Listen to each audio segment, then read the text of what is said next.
Teka perkataan daripada gambar ni. Apa yang nampak dulu? Kertas kerja. Betul. Power. Luar biasa. Betul. Okey. Teka perkataan daripada gambar ni. Alamak. Apa ni? Apa yang nampak lo? Nampak apa? Gaji potong. Potong gaji. Bukan. Nampak apa? Itu kunci.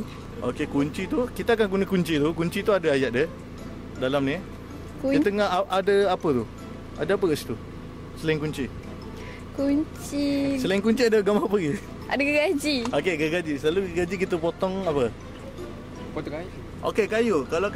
Kalau nipis kita panggil apa? Nipis. Oh. Kunci. Kayu nipis kita panggil apa? Kunci. Apa dia? Kalau kayu nipis kita panggil kayu apa? Papan. Okey. Papan kita akan guna. Papan ke kunci? Betul. Power.